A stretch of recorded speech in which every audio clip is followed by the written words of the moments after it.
Click করুন অ্যাপের bell আইকনে আর সাবস্ক্রাইব করুন এবিপি আনন্দ। সব সময় থাকুন খবরে।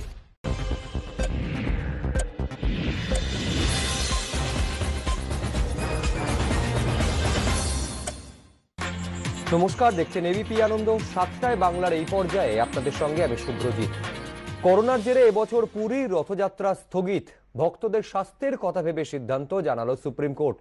অনুমতি দিলে প্রভু জগন্নাথ ক্ষমা করবেন না, মন্তব্য প্রধান বিচারপতি ডিভিশন বেঞ্চের। সুপ্রিম কোর্টের নির্দেশকে স্বাগত মন্দির কর্তৃপক্ষের। সুপ্রিম কোর্টের রায় আপাতত স্থগিত হয়ে গেল চলতি বছরে পুরীর রথযাত্রা। করোনা সংক্রমণ ব্যাপক হারে বৃদ্ধির আশঙ্কায় এবার ঐতিহাসিক এই রথযাত্রার অনুমতি দিল না সর্বোচ্চ আদালত। সুপ্রিম কোর্টের প্রধান বিচারপতি এস.এ. বোবদে, বিচারপতি দীনেশ মাহেশ্বরী ও বিচারপতি এ.এস. বোপান্নার বেঞ্চ রথযাত্রা প্রসঙ্গে জানায়, অনুমতি দিলে প্রভু জগন্নাথ ক্ষমা করবেন না। कोर्ट ने कहा कि लोगों के स्वास्थ्य की रक्षा के लिए, उनके जीवन की रक्षा के लिए ऐसा आदेश देना जरूरी है और हमें विश्वास है कि भगवान जगन्नाथ हमें इसके लिए माफ कर देंगे। আগামী 23শে জুন রথযাত্রা। রথযাত্রা উপলক্ষে প্রতি বছরই সমুদ্র শহর পুরী হয়ে ওঠে জনসমুদ্র। চিরাচরিত রীতি মেনে বিশেষ ধরনের কাঠ দিয়ে তৈরি হয় 3টি রথ। জগন্নাথ দেবের নন্দীঘোষ, বলভদ্রের তালধ্বজ এবং সুভদ্রার রথ দর্পদলন। রথে চড়ে মাসির বাড়ি যাত্রা করেন জগন্নাথ দেব। রথের রশিতে টান দেন লক্ষ লক্ষ ভক্ত। 10 দিন ধরে চলে অনুষ্ঠান। কিন্তু করোনা আবহে এবার আর দেখা যাবে না এই চেনা ছবি। সাধারণ মানুষের স্বাস্থ্য ও নিরাপত্তার কথা ভেবে এবছর রথযাত্রা স্থগিত রাখার নির্দেশ দিয়েছে সুপ্রিম কোর্ট। সম্প্রতি রথযাত্রা স্থগিত কিংবা বাতিলের আবেদন জানিয়ে সুপ্রিম কোর্টে মামলা করে ওড়িশা বিকাশ পরিষদ নামে এক সংস্থা। তারা জানায়, প্রতি বছর রথযাত্রা উপলক্ষে পুরীতে প্রায় 10 লক্ষ মানুষের সমাগম হয়। করোনা আবহে যা অত্যন্ত উদ্বেগের। এই প্রেক্ষিতে এদিন সর্বোচ্চ আদালত জানায়, সাধারণ মানুষের স্বাস্থ্য ও নিরাপত্তার কারণে এবছর রথযাত্রায় অনুমতি দেওয়া হবে না। सॉलिसिटर जनरल ने कहा कि धार्मिक गतिविधियों की इजाजत दे दी जाए, लेकिन यात्रा या भीड़ भाड़ के साथ यात्रा को मना कर दिया जाए। কিন্তু সুপ্রিম কোর্ট জানায়, ধর্মীয় যাত্রা হলে তাতে জনসমাগম হবেই। বিপুল জনসমাগম হলে তা আটকানো মুশকিল হয়ে যাবে। এরপরই সর্বোচ্চ আদালত বলে, অনুমতি দিলে প্রভু জগন্নাথ ক্ষমা করবেন না। সর্বোচ্চ আদালতের রায়কে স্বাগত জানিয়েছে মন্দির কর্তৃপক্ষ। এই রথযাত্রা যে বন্ধ হলো, সেটা বিশ্বর যে অশান্তি চলছে, এখন মহামারী চলছে, সব প্রভুর ইচ্ছাতে আরো বেশি লক্ষ লক্ষ লোক আক্রান্ত হতো। তাই জন্য প্রভুর আশীর্বাদে উনি এই নির্দেশন দিয়েছেন, ওনার ইচ্ছাতে সব হয়েছে। সম্প্রতি হাতি দিয়ে রথ টানানোর প্রস্তাব দেয় মন্দির কর্তৃপক্ষ, কিন্তু করোনা আবহে রথযাত্রা স্থগিতের নির্দেশ দিল সুপ্রিম কোর্ট। শুধু পুরীর মন্দিরই নয়, আশেপাশের অন্য মন্দিরগুলিতেও রথযাত্রা স্থগিতের নির্দেশ দিয়েছে আদালত। বিজেন্দ্র সিংহ ও নিপুণ সেহগালের রিপোর্ট, এবিপি আনন্দ। দেশে একদিনে রেকর্ড সংক্রমণ। করোনায় আক্রান্ত 12,881 জন। করোনা মৃত্যুও পেরোলো 12,000। মহারাষ্ট্রের পরিস্থিতি সব থেকে ভয়াবহ। আক্রান্তের নিরিখে বিশ্বের 4 নম্বরে ভারত, আর করোনায় মৃত্যুর নিরিখে বিশ্বে ভারতের স্থান 8। ভারতে করোনা সংক্রমণের আগের সব রেকর্ড ভেঙে দিল বৃহস্পতিবারের পরিসংখ্যান। কেন্দ্রীয় স্বাস্থ্য মন্ত্রকের দেওয়া তথ্য অনুযায়ী গত 24 ঘন্টায় দেশে 12,881 জনের শরীরে করোনা সংক্রমণের হদিশ মিলেছে, আর একদিনে মৃত্যু হয়েছে 334 জনের। সব মিলিয়ে দেশে করোনায় মৃতের সংখ্যা বেড়ে দাঁড়ালো 12,237। মোট আক্রান্ত 3,66,946। সংক্রমণ মুক্ত 1,94,325। এর মধ্যে গত 24 ঘন্টায় সুস্থ হয়েছেন 7,390 জন। মৃতের সংখ্যা নিরিখে বিশ্বের 8 নম্বরে ভারত। আক্রান্তের সংখ্যা নিরিখে ভারতের স্থান 4-এ। আশার আলো বলতে সুস্থতা নিরিখে বিশ্ব ক্রমতালিকায় 4 নম্বরে উঠে এসেছে ভারত। এই প্রেক্ষাপটে দেশের প্রত্যন্ত অঞ্চলেও যাতে কোভিড পরীক্ষার ব্যবস্থা করা যায়, সেই লক্ষ্যে বৃহস্পতিবার মোবাইল টেস্টিং ল্যাবের উদ্বোধন করেছেন কেন্দ্রীয় স্বাস্থ্যমন্ত্রী হর্ষবর্ধন। कोविड की टेस्टिंग की जो लड़ाई है उसको एक अपनी लेबॉर्ट्री से शुरू किया था फरवरी के महीने में, और आज जब मैं आपसे बात कर रहा हूँ 953 लेबॉर्ट्रीज़ में देश में ये व्यवस्था पिछले 3-4 महीने में हम लोगों ने क्रिएट कर दी है। मोबाइल तो एक्टिविटी बहुत तरह की होती है, लेकिन एडवांस्ड सब प्रकार के टेस्टिंग की फैसिलिटीज़ उसमें उपलब्ध हों, ये साधारणतः नहीं होता। इसलिए इसको हमने विकसित किया है। आज इसको देश को समर्पित करते हुए मुझे खुशी हो रही है। করোনা আক্রান্ত ও মৃত্যুর নিরিখে দেশের মধ্যে প্রথম মহারাষ্ট্র, দ্বিতীয় স্থানে দিল্লি আর গুজরাট তৃতীয় স্থানে রয়েছে।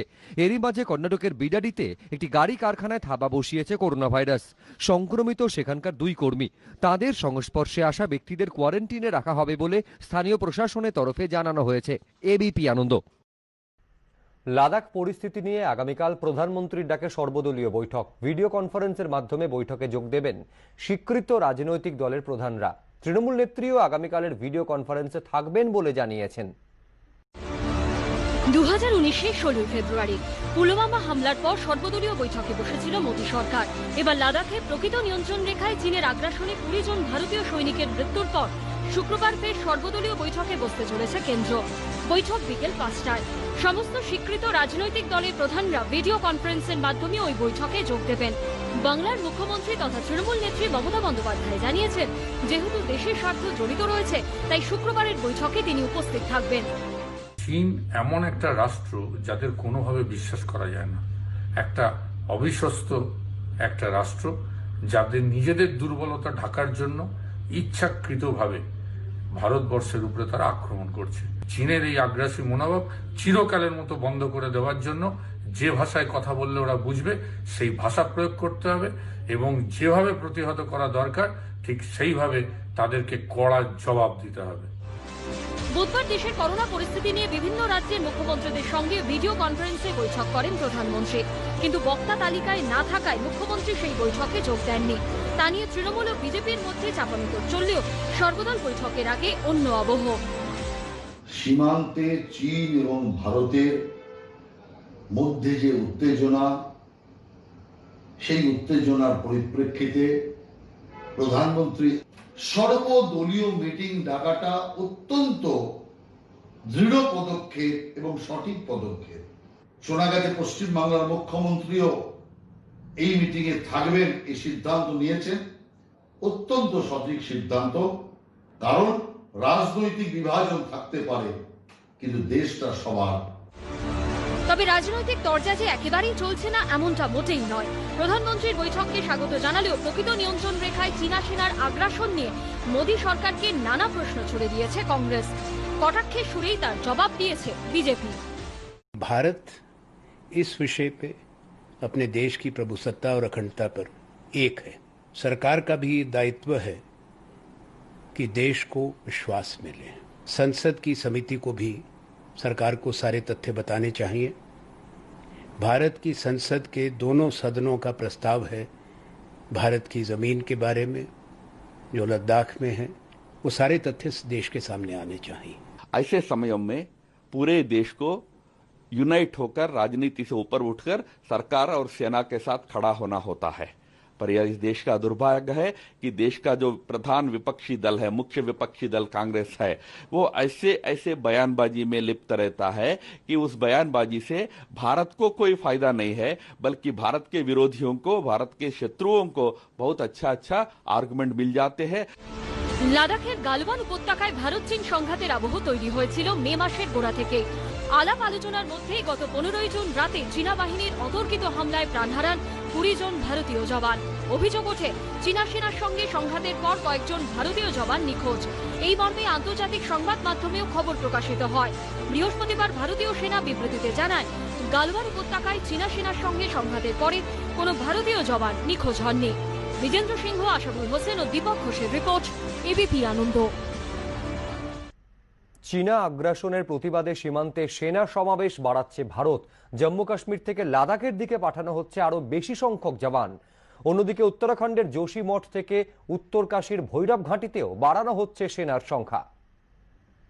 भारत शांति चाहता है, लेकिन भारत उकसाने पर हर हाल में यथोचित जवाब देने में सक्षम है। বুধবার প্রধানমন্ত্রীর এই বার্তার পর থেকেই চীনের ওপর চাপ বাড়াতে শুরু করেছে ভারত। সীমান্তে শুরু হয়েছে সামরিক তৎপরতা।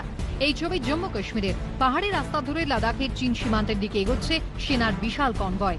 এই জওয়ানরা জম্মু কাশ্মীরে মোতায়েন ছিল, কিন্তু এখন তাদের একটা বড় অংশকে চীন সীমান্তের দিকে পাঠানো হচ্ছে। উত্তরাখণ্ডের যোশীমঠ থেকেও আইটিবিপি জওয়ানদের নিয়ে প্রকৃত নিয়ন্ত্রণ রেখার দিকে রওনা দিয়েছে সেনার ট্রাক। চামোলি জেলার মানা, রিমখিম এবং উত্তর কাশীর ভৈরব ঘাটিতেও সেনার সমাবেশ বাড়ানো হচ্ছে। উত্তরাখণ্ড লাগোয়া চীন তিব্বত সীমান্তে কোমর কষছে সশস্ত্র সীমাবল বা এসএসবি। পিথোরাগড় জেলার দিদিহাট সেনা ঘাঁটিতেও সেনা মোতায়েন করা হয়েছে। 16 জুন সংবাদ সংস্থা এএফপির প্রকাশ করা এই স্যাটেলাইট ইমেজে বোঝা গিয়েছে লাদাখের গালওয়ানে চীনা আগ্রাসন কোন পর্যায়ে পৌঁছেছে। এই ছবিতে এই যে বিন্দুর মতো জিনিসগুলি দেখা গিয়েছে, বিশেষজ্ঞরা বলছেন এগুলি আসলে চীনা সেনাবাহিনীর ট্রাক ও অ্যাম্বুলেন্স, যার সংখ্যা প্রায় 200-র কাছাকাছি হতে পারে বলে অনুমান। ওয়াকিবহাল মহলের মতে এবার চীন সীমান্তে সেনা সমাবেশ বাড়িয়ে ভারত এই বার্তা দিতে চাইছে তারাও পাল্টা চাপ তৈরি করতে পারে। পাশাপাশি সোমবার গভীর রাতে চীন যেভাবে নিরস্ত্র ভারতীয় জওয়ানদের ওপর হামলা চালিয়েছে, তারপর 1996 সালের চুক্তি নিয়ে পুনর্বিবেচনা করা হচ্ছে বলে সূত্রের খবর। এই চুক্তি অনুযায়ী শান্তি বজায় রাখতে প্রকৃত নিয়ন্ত্রণ রেখার 2 কিলোমিটারের মধ্যে গোলাগুলি চালানো হয় না। সোমবার চীনের দ্বিচারিতার পর এই চুক্তি পুনর্বিবেচনা করে দেখা হচ্ছে বলে সূত্রের খবর। এবিপি আনন্দ। রাজ্যে গত 24 ঘন্টায় করোনা আক্রান্ত 435 জন। রাজ্যে এখনো পর্যন্ত করোনা আক্রান্ত 12,735। একদিনে রাজ্যে করোনা আক্রান্ত হয়ে মৃত 12 জন। এখনো পর্যন্ত করোনা আক্রান্ত হয়ে মৃত 518 জন। চিকিৎসার পর সুস্থ 7,001। গত 24 ঘন্টায় কলকাতায় করোনা আক্রান্ত 180 জন। গত 24 ঘন্টায় উত্তর 24 পরগনায় করোনা আক্রান্ত 61 এবং হাওড়ায় করোনা আক্রান্ত 57 জন।